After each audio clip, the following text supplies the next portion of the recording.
On today's episode,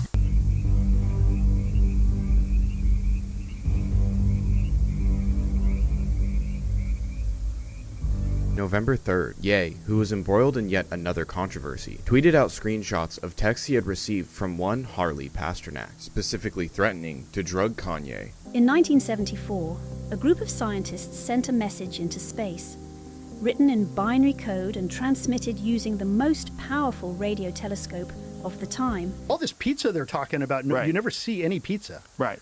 Yeah. They're ordering pizza. I'm gonna get some grape soda. It's like with my cheese pizza. Yeah. And like there's all this coded language.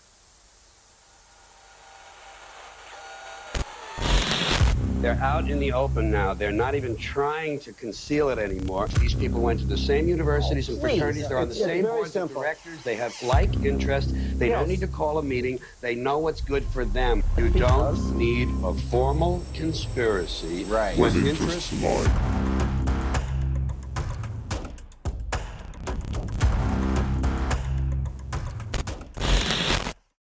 We'll leave you two to get acquainted. Boy, my regards to you.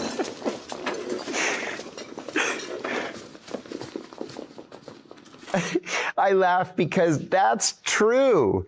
We always overdo it. I worked for a station chief one time who had never been an operations officer. She had been a paper pusher, and they made her the chief of a big station. There was some nuclear scientist in town. She sent an all-hands email around the station saying, everybody's got to go try to recruit this nuclear scientist. Figured out what hotel he was staying in. And we went to the bar, because where are you going to go? You can't just like ask what room he's in and go up to his room and invite yourself in. So we're all staying in the bar. First of all, this nuclear scientist was from a Muslim country, and so he's not going to be in the bar of all places. And as it turned out, every single seat at every single table in the bar was occupied by a CIA officer. And then when we decided this guy's not going to come in here for a drink, literally everybody in the bar got up at the same time and walked out. Great movie, by the way. I forget the name of it. Definitely worth a watch. John Kiriakou, I've mentioned him many times. Really like this guy. I think he's a very legitimate source of information. And things like that are always so interesting, man. I've always wanted to know that kind of stuff. How does it really, really work? Is the Jason Bourne type of thing real? Is the James Bond type of thing real? Apparently this is has some basis in reality. Kind of cool to learn that. Guys, they're literally carrying a full video dropping now.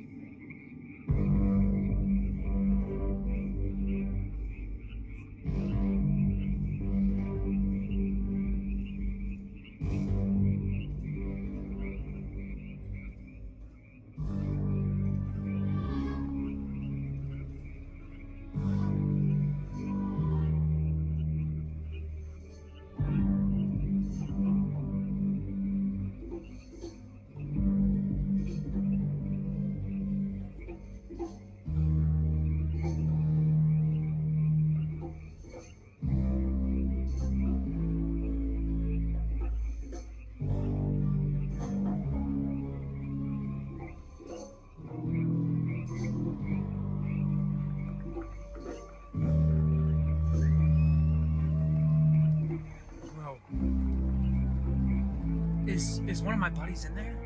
No way, they're sacrificing. They might be sacrificing one of the people they caught sneaking into the group.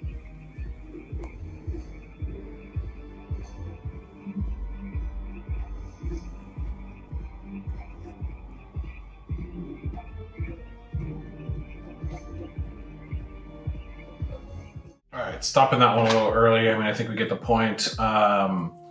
This is, I think, a reenactment or a play or something like that. This is 100% not real, but it's clearly meant to mimic the cremation of care ritual that takes place at Bohemian Grove. But I don't think this is the actual place. I'm not seeing the lake. I'm not seeing the owl. I'm not seeing the big crowds. So this is definitely not Bohemian Grove, besides the guy who's filming wouldn't be talking that loudly. Like, you'd have to take this secretly. So a lot of things here are pretty clearly indicating it's not Bohemian Grove. This is just some type of play or reenactment. Cool nonetheless. I'm kind of interested. I'd like to go see it, but yeah, not a real thing. I find extremely interesting is that one day before his untimely death, Aaron tweeted at Ye West, "Yo, Kanye, let's talk. Man to man." On November 3rd, Ye, who was embroiled in yet another controversy, tweeted out screenshots of texts he had received from one Harley Pasternek, specifically threatening to drug Kanye, have him institutionalized, sent back to what he refers to as Zombieland forever, even bringing Ye's kids into the matter. A fitness and nutrition specialist with a clientele list brimming with A-list celebrity talent, from Will Ferrell to John Mayer and Rihanna, Robert Pattinson, Kim Kardashian, Lady Gaga, Ariana Grande, and on and on. For a personal trainer, the guy is majorly connected in Hollywood, even landing a cameo role in one of the Ninja Turtles movies. But Pasternek has another specialty, one that's conveniently omitted from his website. By the military to help run essentially the superhuman lab, this laboratory called the Defense and Civil Institute of Environmental Medicine. The idea that I was interested in was how drugs and food affect muscular performance. And when you say drugs, so that like performance enhancing drugs, are they all kinds of drugs? Right. Okay. So working for the military, I wasn't governed by the same laws that the typical person was. So I could look at the impact of certain drugs that are not everyday things.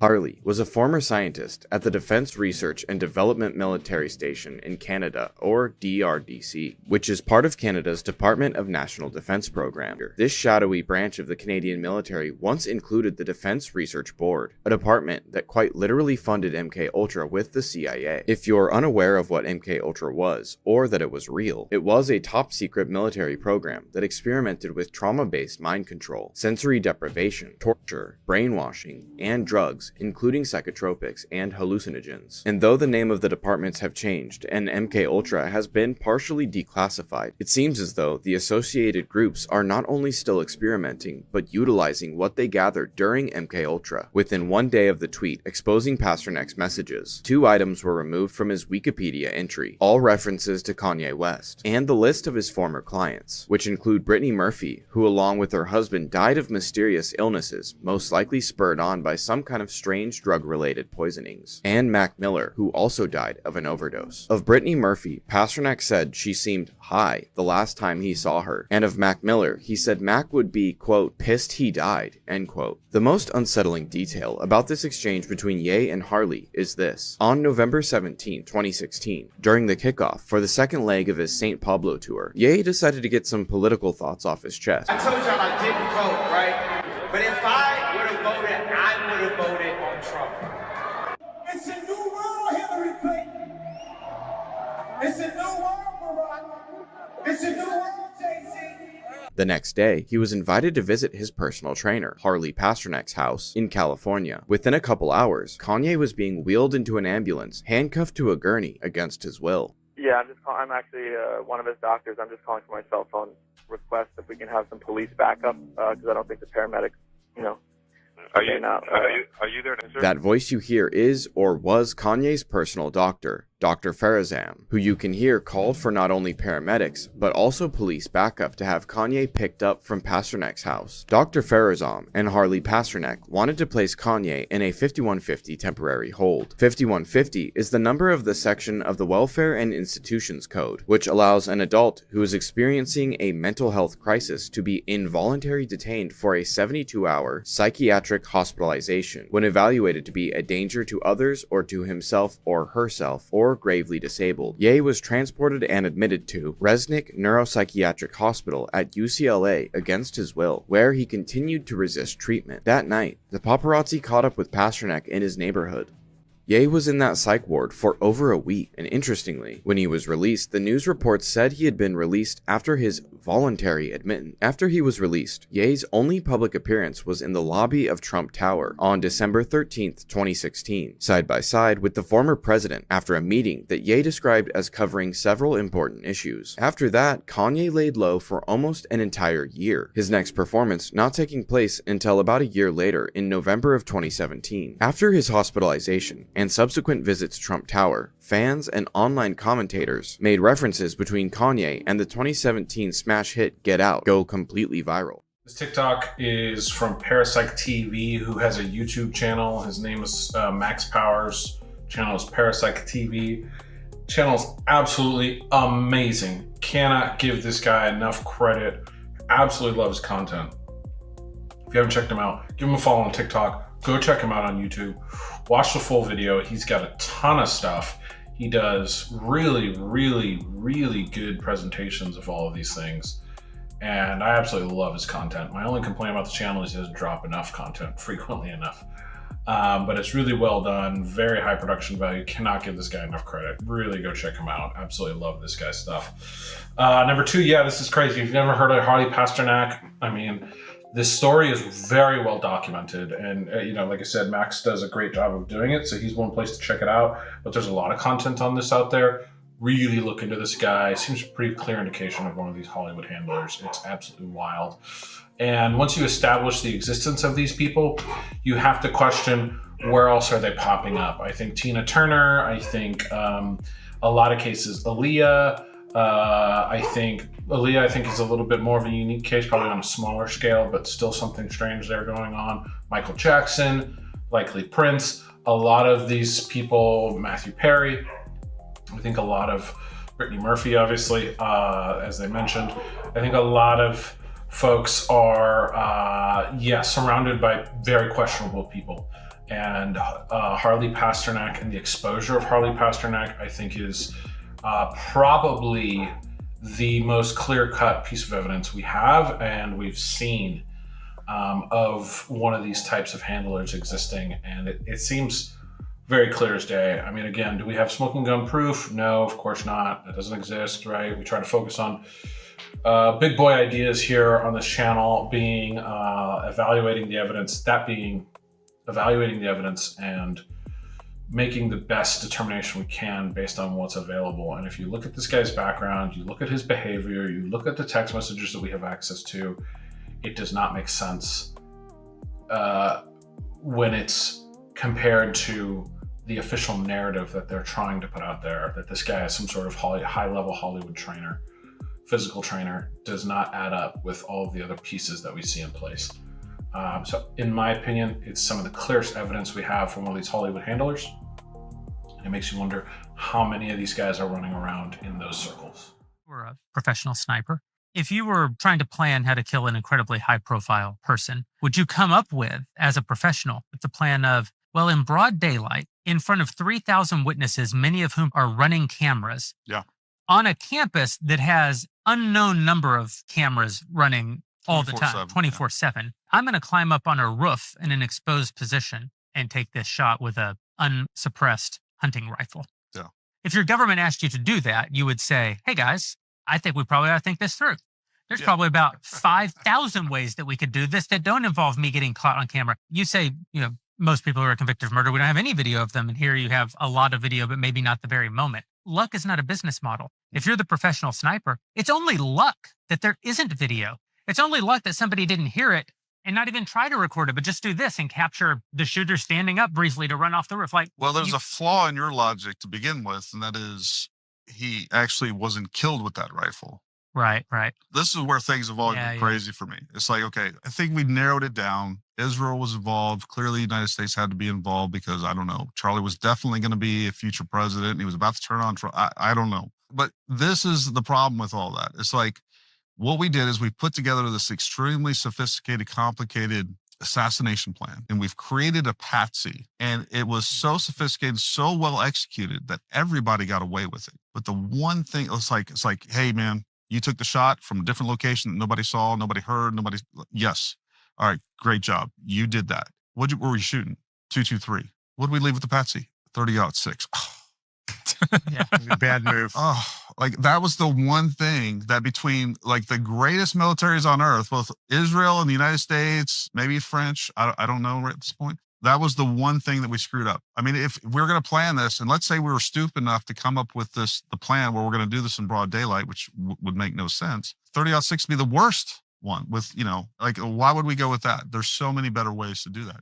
I'm almost getting tired of talking about it at this point because it's so silly and there's clearly something's going on here, at least in the battle of narratives, right? You have sort of, for lack of a better term, you have the kind of, just to put labels on it, let's say, you have the Candace Owens camp and you have the Daily Wire camp. And these two camps seem to be pushing very different narratives on opposing ends, right? Trying to battle it out. This is the Daily Wire camp. So you got to take everything they're saying from that perspective with a grain of salt, right? So of course they're going to push this narrative. What I find interesting about this is no real evidence, right? It's all talk, which is fine. Actually, the point that the gentleman, the red-haired gentleman, I think he's a military guy, said, the other person talking, the smaller guy, is Jeremy Boring, former CEO of Daily Wire. Now it looks like he's a contributor, not particularly popular influencer, frankly.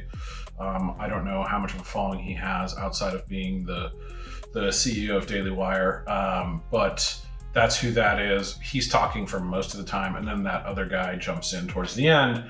And that guy actually made everything Jeremy Boring says is, I don't know, it's pretty much BS. I mean, I didn't see anything of value in there. And the other guy also parroted some of what he said. The stuff about, specifically what I'm talking about, the stuff about doing this in broad daylight. You absolutely would do this in broad daylight. I mean, we have many, many instances of that happening, and it alleviates the ability to claim, assassination, right? That's why you do it, because it's you've got a patsy, because it wasn't a professional hit, because this, that, and the other. You're able to demonstrate that it's not worth investigating in that nature, and it allows governments to navigate these situations more delicately. Meaning that the US and the powers that be who would investigate these types of things and would be interested in retaliating, so to speak, might let it slide for geopolitical reasons if they have an excuse to do so. But if you do it at night as a clearly hit, then there's going to be a certain type of response from the public, and the government's going to need to respond accordingly. So when you give the government a patsy, an excuse, they don't have to respond in the same way, right? So that's one reason why doing it in broad daylight makes sense. That whole argument, there's many, many reasons, right? That whole, and not to mention all of the instances that we have historically of this happening. So that argument makes zero sense. It's completely nonsense, right? Absolute nonsense. Number two, the guy at the end said something actually valuable. He said, I also hate that, I just noticed this, and I was watching some content recently who commented on Jeremy Boring's podcast. This is the first one I've ever seen. I've never seen it before, never seen a clip before, but he's got that dog sitting on his lap. The guy was making fun of the fact that Jeremy Boring is so boring, even the dog looks bored, which makes me laugh. And I really hate the fact that they're using the dog as a prop. I mean, I'm a dog lover, I'm a dog guy, I have 2 dogs, but don't use your dog as a prop. I mean, I don't know. I know people make dog content and all that stuff, and that's something different, but this feels a little gross. Look at that poor dog. Anyways, I'm sure he's well taken care of. I certainly hope so. But I digress. The other gentleman, the military guy, clearly there to provide some sort of expert opinion. I think he actually makes a fairly legitimate argument. He's saying, hey, look, guys, if these intelligence agencies, organizations, governments, militaries, whoever did this, are capable enough to pull all of this off, that they hit them with a 223 round, and then the thing that they mess up is leaving the wrong caliber with the patsy. That's a pretty compelling, logical argument, right? There's no evidence there that we're evaluating. That's a pretty compelling argument. That makes me go, actually, that is worth considering seriously. And that's the first time I've heard anything compelling come from this side of the argument, frankly. That being said, I think you can reason it away. I think it's because the people who are doing these things think that little of us, of the masses, of the public, they do think you're that stupid. And so they understand that, you know, there's narratives around AR-15s, they're not long-range weapons, they're mass-killing weapons, this, that, and the other. They know most people don't understand firearm platforms. They understand most people don't understand calibers, all of these things, right? So I think it's more along the lines of, yeah, they really just think you're that dumb and they have that little respect for you that they're willing to go with that. And that rifle is a common firearm that would be in most people's homes because it's used for hunting. And so you have an excuse for a random, you know, liberal guy. You know, there's a narrative around Tyler Robinson being this sort of liberal, you know, LGBTQ obsessed sort of Antifa type character. Why would a character like that have a firearm, let alone an AR-15, right? Some type of 223 platform. That person's likely not going to have that, right? But grandpa might have a hunting rifle, and that would take the form most likely of a 30-06. My understanding, anyways. Probably, I'm not a hunter, there's probably people out there who can correct me, but that's a more acceptable, digestible narrative. And I think that people who are running these things think so little of you that they are confident in their ability to get you to believe that narrative, regardless of whether ballistics match up. So that's the explanation around the logical argument that he's providing. I will admit it's a very compelling logical argument, though, that is not refuted by my own logic, right? And that's the point that I really want to come to here, is ultimately we're just logically reasoning here, which is a perfectly fine exercise, right? You're testing your own ideas against their ideas, and you try and bolster your ideas as much as possible. They do the same, and then the best idea comes out of the wash, right? And often it's a concession of ideas. And I think that's a perfectly fine exercise to go through, especially when you're looking at conspiracy theories, because there often is a lack of evidence.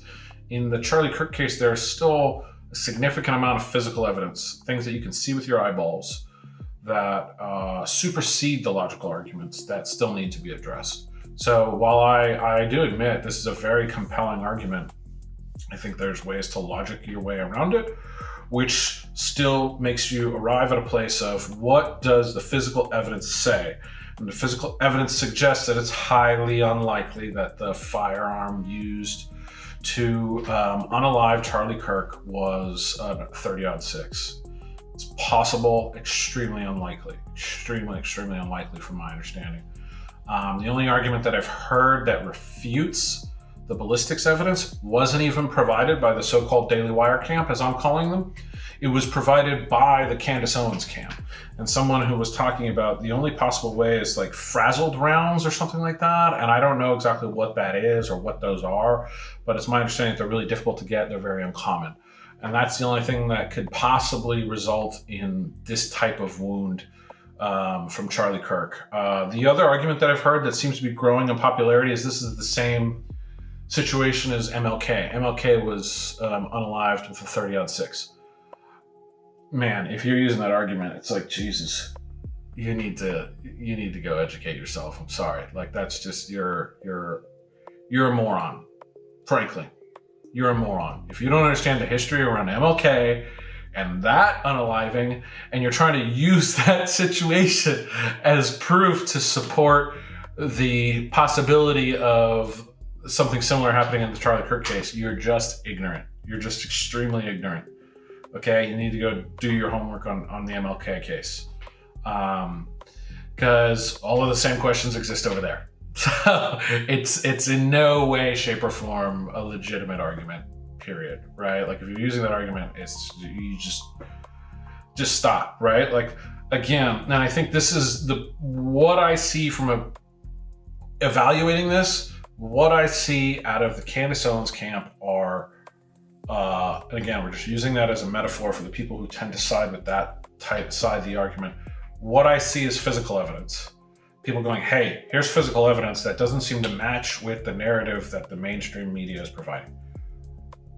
What's going on? And then I see questions. And then I see a lot of people positing theories and stuff like that, right? Now we can argue against those different theories that are out there. Totally agree. But it refutes the mainstream narrative. As far as I'm concerned, that's all you need, and you can stop there. Forget theorizing about who's involved, Israel, this, that, the other. Who cares? You can stop at refuting the mainstream narrative and go, okay, I think you're lying. What really happened? That's the end of the discussion from the Candace Owens camp, and that's more than enough. And then on the other side, on the Daily Wire side, I don't really see anything but talk. A lot of this of what you're seeing here. No evidence. Just influence, talk, and frankly, what feels like a lot of manipulation. You're stupid if you believe this, you're this, that, and the other. And I know I just did that with the MLK point that I made, so I understand the irony of what I'm saying here, but I'm not trying to prove either way of these narratives. So I think the bar that I hold myself to doesn't necessarily need to be as high as these folks out here expounding these narratives. I think that if you are Daily Wire camp and you believe in the mainstream narrative, you need to supply the proof. And that proof needs to take the form of actual physical evidence, not what some influencers are saying, not some tweets, not some logical argument, not something you heard or something you believe about Iran is pushing this narrative or this, that, and the other, right? That's goofiness, right? Let's try and divest ourselves on both sides from those narratives and just look at the physical evidence. What does the physical evidence say? And I frankly have seen enough to feel like there's a lot of question marks around this event. And I feel that the mainstream narrative is not based in reality. It seems to be very questionable. And if I'm shown more physical evidence, I will change my opinion. Until that happens, Jeremy Boring can hang out with his dog all he wants. I'm not changing opinions until we see more physical evidence to suggest that what they're saying is true. In 1974, a group of scientists sent a message into space. Written in binary code and transmitted using the most powerful radio telescope of the time, it was aimed at reaching intelligent alien life. This message, known as the Arecibo message, was made up of 1,679 binary digits, the language of the universe, carefully designed to convey key information about civilization on Earth. This transmission was never really meant to get a reply. It was a ceremonial demonstration of our technological progress, an invitation to the universe. A reply, if any, was expected to take tens of thousands of years. But in 2001, just 29 years later, we got a response. A crop formation near the Chilbolton Radio Telescope in England. It was a reply to the Arecibo message, but with striking differences. Yeah, I don't put a ton of stock into crop circles. There are some really interesting ones that have some very bizarre questions about how they were made. Like the stalks not being broken and springing back up after a certain number of days, the amount of radiation that's found in the fields, some very bizarre ones. I'm pretty sure this instance did happen, but I'm pretty sure it was a hoax. Although a really good one, very good one. Cast a spell on the world. And, For real? Oh, absolutely. It's just like how vampires can't go into a house unless they're invited. They tell you, what's going on ahead of time. It's predictive programming. And once you say it out loud and you put it out there and make fun of it and do a little skit like Stephen Colbert did a little skit on his show where, oh, here's a baby. I'm going to take this baby and I'm going to give it to Moloch. And he goes into like a cloudy red, furnace and hands the baby over and he's, oh, the baby's going to be fine. And they make a joke about it and the audience laughs. Okay, we're all now conditioned to it. We've all seen it. And by laughing at it, we're complicit. You think that's on purpose, that this is like some sort of a grand design to get us to be desensitized to the idea of demons eating babies? Yeah, for sure. Really? For sure. And who do you by think, the way, nobody's doing anything about it. We know what's happening. But that has to take, there has to be a person or some group of people. Yeah, like about 8,500 people. Yeah. That are manipulating the Colbert Show? that are manipulating everything. It's all an illusion. Like, reality as we know it is fake. That's the revelation that guy is having. And he's looking around and he's like, it's like Invasion of the Body Snatchers. Well, the thing about the emails is, one of the things is it's just stuff written down. And so that's sort of hard to digest. Like, what is this? Like, what are they saying? Like, some of it is in code, like walking over beef jerky, like talking about jerky. Could you walk beef jerky over to this person? Like, what does that mean? For all this pizza they're talking about, no, you never see any pizza. Right. Yeah. They're ordering pizza. I'm going to get some grape soda. It's like with my cheese pizza. Yeah. And like, there's all this coded language and everyone's like, oh, that's you just have pareola. You're just seeing things where you want to see them. No, there's clearly a code. Well, that was the thing about Pizzagate. It's absolutely a code. And in fact, mundus vult decipi, ergo decipiatur. It's a long known concept. And so in Latin, mundus vult decipi means the world wants to be deceived. Ergo decipiatur. Therefore, it is. We want to be deceived. We don't want to believe the horrors that are actually behind the veil. Man, so much is said there that's really interesting that I have a lot to say about. One, I'll say that I think it's a little bit more nuanced than what this gentleman is presenting. I forget his name. He's been on the Rogan podcast a couple of times, once alongside Tarantino, once or twice alongside Tarantino, I think, and then at least once, maybe twice by himself. I think ultimately, high level, I tend to believe him. That I do think that there's a small group of people. Is it 8,500? I don't know where that number comes from. I doubt it's that at the highest levels. I also think it's, like I said, it's more like Game of Thrones than anything. It's high-level families and people running the show, depending on other institutions and people running those institutions and whatnot. And so they kind of have to keep them happy, like noble houses, all of this stuff. So I think it's more like that than anything. When it comes to the, eating of the babies and the Moloch and all of that stuff, I also don't go in for that.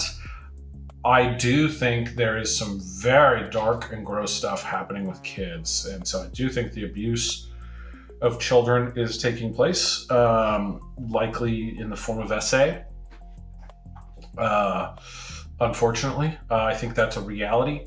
I think that the ritualism that goes on is more performative than anything, similarly to the cremation of care ritual that we talked about earlier that goes on in Bohemian Grove. Alex Jones exposed it. There's no definitive proof that there's an actual child in that cairn, that it's empty and it's more a ritual. I think that's really high-level people just doing goofy stuff to sort of bond them together. It's a bonding exercise. We've talked about this. Rituals held power for people for thousands of years. To suggest that it doesn't happen today is just false. All of us have experienced it to one degree or another. From being a kid in school and standing up with your heart over your chest and pledging allegiance to the flag, to other things like going to a frat in university and, doing some weird stuff in the basement with your frat brothers. There's all kinds of stuff that goes on in this world. There's military rituals. Guys in the military can probably relate on levels to this, right? So ritual, people who go to church is another one, drinking the wine, eating the cracker. This is a ritual. It's very different than the rituals that we're talking about here, but these are all rituals that bind people together in a shared act that creates, bonds that are stronger than your typical relationship, that make it easier to have perhaps some type of covert relationship or be involved in things that are questionable. It certainly opens the door to that type of thing. And so I think that's where that is. I think it's more, that's not the illegal stuff going on. That's just a goofy aspect of it. And then it gets blown up in the media. Rumors of that stuff come out. Okay, I went to this crazy party in the woods with a bunch of high-level people, and it was just weeks of getting drunk, and they had this weird ceremony with these priests walking out in front of this giant owl statue, and they burnt this effigy, and it looked like a small casket. I don't know if a kid was in there, right? That rumor starts spreading. And then they go, oh man, this is bad, right? But then you have what's called a limited hangout. And so they go, hey, let's embrace the rumor, but exacerbate it to make it sound crazy that we're drinking the blood of children, we're eating kids, this, that, and the other. And then we can delegitimize it, right? And I think that's what's happening more than anything. I do not really think that they're sacrificing kids to Moloch. Has that happened? Sure. Is it happening at scale, sort of institutionalized amongst the elite class? No, I don't think so. Are there institutionalized at scale operations that involve the essaying and trafficking of children? That I do think is happening. And I think there's enough evidence at this point, whether that be children or teens or whatever that form takes. I'm not entirely confident about those details, but it's illegal. And I do think that it's happening. And the reason that it's happening is leverage, right? So similarly to like a cop drama, we've all seen the movies, right? Training Day, whatever, right? You got a bunch of dirty cops. One of them doesn't want to take the money. Well, we got to whack this guy. As long as we all take the money, we're good, right? We're all dirty. So it means if one of us goes down, we're all going down, right? So there's no guilty consciences that are going to get in the way. I think it's a similar situation with the kids and this elite class stuff. And it used to be, back in the day, homosexuality. J. Edgar Hoover is famously blackmailed in this manner. So honeypots, sexual deviancy, drug abuse, all of these illicit behaviors that can compromise your life, your lifestyle, have always been used for a very long time to sort of manipulate the power, those in power, and control one another and ensure cohesive relationships, right? Again, we don't want anyone getting guilty consciences and going and telling the truth. That's, I think, what is driving the behavior around children, unfortunately. And I do think it's real. Again, don't think it has anything to do with Moloch or rituals or witchcraft or any of that stuff. That also might be happening adjacently, but again, it's more about a ritual experience to sort of bind these people together, and they're kind of separate tracks. So that's my thoughts on it. And in terms of how it gets publicized, it's there to really shape the narrative and delegitimize the conversation, the serious conversations that are being had around this topic. And I think that's why it's so important to maintain a critical outlook and to look at this through a lens of objectivity to the extent that you can. What does the evidence show? I think we have enough evidence to suggest that we are not being told the truth about a lot of these events. The Epstein emails, the Podesta emails, the talk about pizza and all this stuff. There is enough there at this point to go, hey, we're not just going to look the other way anymore. What's really going on? And the most prevailing theory around that is some type of blackmail operation, whether it's active blackmail or a means of elucidating cohesive relationships amongst these people, whatever form that takes, the details, the nuance, the complexity of it, we're not 100% certain on, right? So you can pinpoint this, that, and the other and say, that doesn't make sense because this. Listen. Fine, whatever. We don't understand the details, but what we do understand is that we don't know the full story, and that's the point. And maintaining that sort of objectivity and critical lens around this stuff is so important. Not letting yourself get drawn into their narratives about Moloch and evil beings and demonic energies and this, that, and the other, right? Really sticking to a grounded, logical, objective, critical approach to this stuff is incredibly important. Anyways, I was really hoping to do more TikToks today and less talking. My new motto is less talk, more talks. And I ultimately failed. Too many really, really interesting TikToks today that I had a lot of thoughts to share on. But hopefully you enjoy it. Please like, subscribe, comment down below.